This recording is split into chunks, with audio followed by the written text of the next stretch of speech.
It's gonna blow it up. I think a helicopter is right Do above it. us. Jesus. Oh my god! DMZ is premised as a faster-paced version of the extraction shooter genre. In the same way that Warzone codified battle royales following the success of PUBG and Fortnite, DMZ looks to put that Call of Duty simplicity, action, and energy into systems borrowed from Escape from Tarkov, Hunt Showdown, and, well, I would list others, but those two titles are the only ones really gaining any traction. So, is DMZ a worthy entry standing next to its peers, or an underbaked hodgepodge of ideas with no structure or substance? The answer? A little of both. First, Activision wisely slapped the word beta under DMZ as a blanket way to say all of this could change, just like using first impressions in a thumbnail means you don't have to worry too much about being right about anything. But that being said, let's start with the performance. In the statistic view, the performance looks pretty good. On an RTX 3080 at 1440p high, the game easily maintains a 100 plus FPS. The problem, those stats often feel like a lie. Hitching, stuttering, texture popping, and weird render bugs have left me feeling bleh. I did update my drivers to the most recent version, and that did reduce the hitching a bit, but it remains ever present. And outside of some disappointing performance, there are quite a few bugs to wade through, like floating AI and black screens that basically brick your game. Really? The only way to get out of it was to just close the game? Also, audio is all over the place. Sometimes you get shot point blank by enemies you can't hear. The layers of audio from the world, from the environment around you, and from the game sounds themselves are competing for top spot, but never combining for a rich audio experience. Maybe I'm just spoiled with the Hunt Showdown audio, but the mixing in DMZ is very bad, and I never trust it to give me the appropriate context I need, like nearby AI gunshots. And speaking of AI, there are aspects within the world that feel like bugs, but I'm pretty sure they were conscious design choices. The AI feels both stupid and overtuned. They don't really behave like players, but they will seek you out and keep spawning, which can turn even a small contract into a clumsy horde mode that feels mindless, dull, and unpolished. There is some variety in the AI you will encounter, like men without helmets that shoot you, and then men with helmets that shoot you. Some enemies are wearing various amounts of armor, which means they can tank more hits, but overall, I'd say the only real variety in gunfights with the AI is what gun you happen to be using. And I might as well warn you, surrender any ideas you have about this being a semi-tactical game where you can quietly take down targets and slowly pick off a heavily guarded compound. If you aren't robotically spotted from 100 plus meters away, chances are your first shot is going to alert all the local enemies and subsequent waves to come straight for you. Some may say don't expect stealth in a Call of Duty game, and sure, that's fair, but there aren't many moment-to-moment decisions to make either. If you aren't fighting somewhere, you are looking at your map to pick where you're going to fight next. It is the most casual form of tactics I have ever experienced. Also, just as with other games in the genre, there isn't much of a tutorial to get you started on whatever it is you should actually be doing. My first few games were spent trudging through the aloofness of random partners and an aimless quest to find new ways for the AI to kill me. It wasn't until I started doing the missions, especially with friends,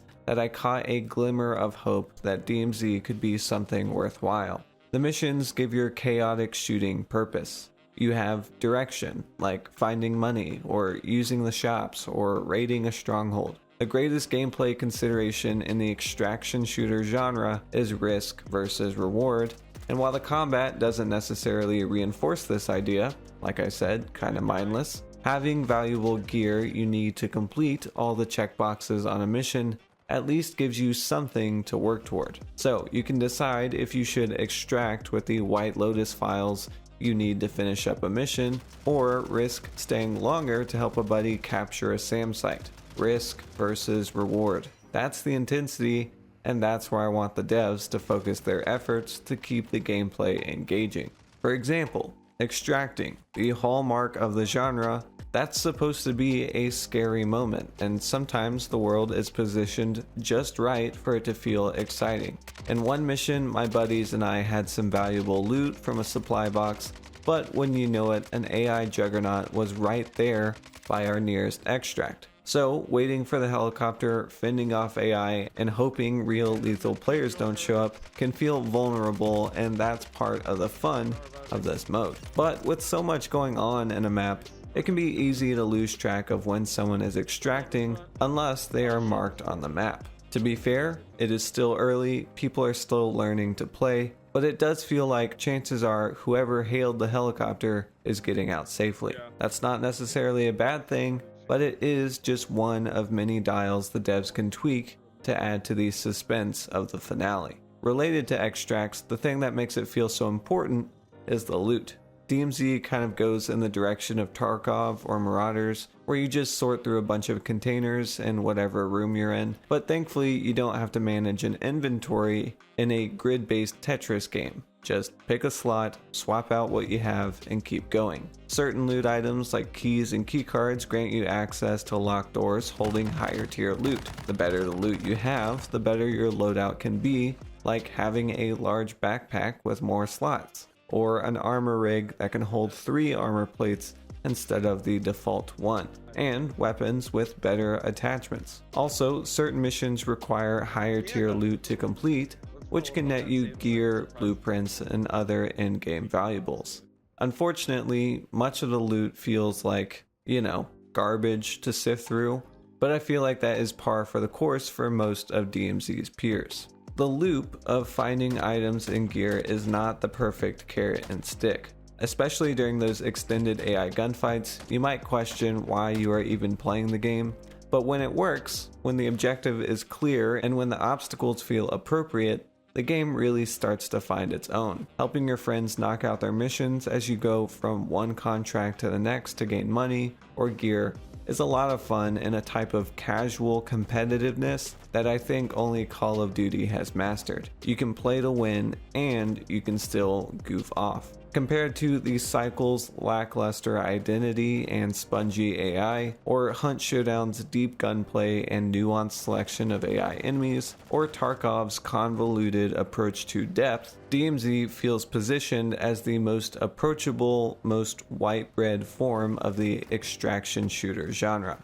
It is palatable to a wide variety of players, and that might turn off any players that get off on calling themselves hardcore, but the approachability doesn't make it less fun. So, my verdict is DMZ, despite its many problems, is fun. But is it worth playing? Well, if you already have Modern Warfare 2 or Warzone downloaded, then you aren't really losing anything from trying it out. But if you play other games in the genre like Hunt Showdown or Tarkov or Marauders, or maybe even the Cycle, this version of the game might feel a bit too casual and clumsy to hold your attention for long. However, DMZ can be fun, I know I keep saying that, but it has the foundation for something that can introduce a whole new audience to a growing genre of games that could eventually eclipse battle royales. I'm sure I still have a lot to learn about DMZ, and hopefully Activision does something with what they learn in this beta,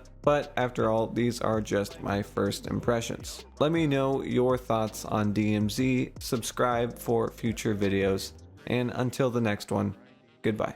I like how fast-paced it is. Like, you get 12 minutes. It's not like the 45-minute long PUBG matches. Yeah. Where the only people we ever see are right as we get killed. I think those are AI. I'm exfil. Okay.